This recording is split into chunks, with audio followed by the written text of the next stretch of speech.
Hi అండి, నమస్తే. ఎంతో టేస్టీతోని తొక్కుడు లడ్డు, దీన్ని తొక్కుడు లడ్డు అంటారు. చాలా ఈజీ ప్రాసెస్, చాలా సింపుల్గా చేసేసుకోవచ్చు. ఈజీ మెథడ్లో వీటిని ఎలా తయారు చేసుకోవాలో టేస్టీగా చూసేద్దాం. కప్పున్నర శనగపిండి తీసుకుంటున్నాను. కొలతలు అనేది కొంచెం కరెక్ట్గానే ఉండాలి, లేదంటే పిండి అనేది కొంచెం లూజ్గా అయిపోతుంది. నేను కప్పున్నర శనగపిండి తీసుకున్నాను.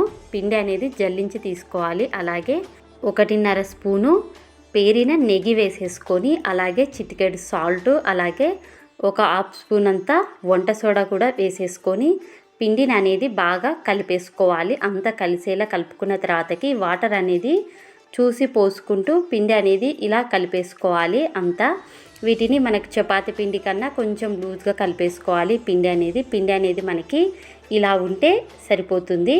ఇప్పుడు వీటిని చిన్న చిన్న ఉంటలుగా, లేదన్నా కారం పూసల మాదిరిగా ఎలా చేసుకుంటారో అలా చేసుకోవచ్చు. నేనైతే దీనిని చిన్న చిన్న అప్పాల మాదిరిగా చేసేసి ఆయిల్లో అనేది డీప్ ఫ్రై చేసేసుకోవాలి. వీటిని ఇప్పుడు కొద్దిగా ఈ పిండిని తీసేసుకొని చేతులకి ఇంతమైన ఈ సైజు ఉంటే సరిపోతుంది. ఇంతమైన తీసేసుకొని చిన్న అప్పాల మాదిరిగా ఇలా ఒత్తేసుకోవాలి. ఇంతేనండి.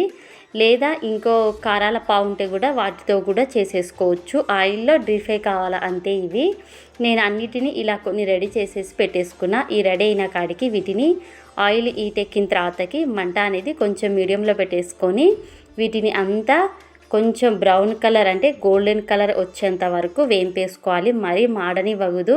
లడ్డు అనేది కొంచెం బ్రౌన్ కలర్లో వస్తుంది. కొద్దిగా మాడనివ్వకుండా వీటిని డీప్ ఫ్రై చేసేసుకోవాలి మీడియం మంట మీద. వీటిని వేసుకున్న తర్వాతకి మళ్ళీ ఇంకో సైడ్ ఇలా తిప్పేసుకోవాలి. బాగా పొంగుతున్నాయి చిన్న చిన్న పూరీల మాదిరిగా. ఇవి బాగా మంచి కలర్ వచ్చేంత వరకు ఈ కలర్ వస్తే సరిపోతుంది. ఇప్పుడు నేను వీటిని తీసేసుకొని ఒక ప్లేట్లో వేసేసుకోవాలి.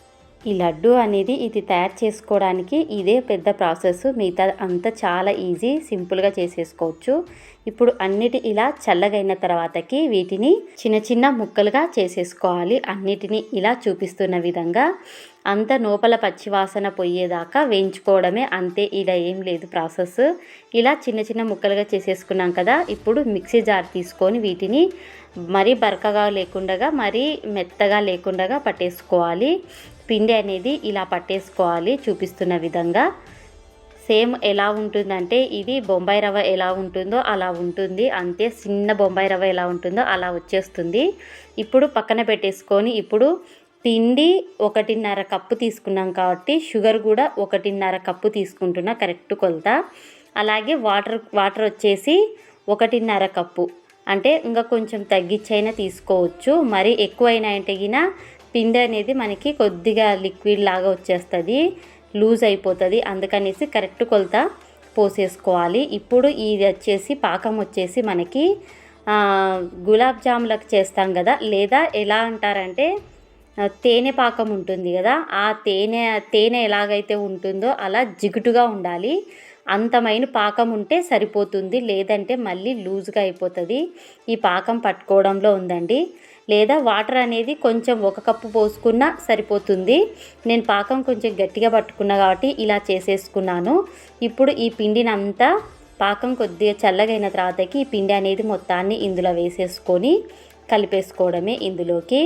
ఇప్పుడు పిండి అనేది కొద్దిగా గట్టి పడుతుంది, ఆరే కొద్దీ మనకి గట్టిగా అయిపోతుంది. ఇప్పుడు అర్ధగంట కల్లా నాకు ఈ పిండి అనేది సెట్ అయిపోయింది. ఇప్పుడు ఏం లేదండి, ఇప్పుడు చేతులకు అనేది నెయ్యి రాసుకొని వీటిని చిన్న చిన్న లడ్డూల మాదిరిగా చేసేసుకోవడమే, లేదా ఇష్టం వచ్చిన షేప్ అయినా చేసేసుకోవచ్చు. నేనైతే ఇలా లడ్డూల మాదిరిగా చుట్టేస్తున్నాను.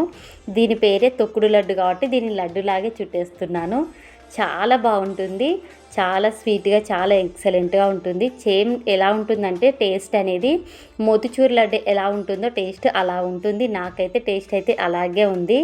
చాలా బాగుంది. ఈజీ ప్రాసెస్లో చేసేసుకోవచ్చు ఎవరైనా, కొత్తగా చేసేవారికైనా. ఇంతేనండి, ఎంతో టేస్టీతో తొక్కుడు లడ్డు ఇలా. ఈ వీడియో మీకు నచ్చిన, ఉపయోగపడిన ఒక లైక్, షేర్ అండ్ సబ్స్క్రైబ్.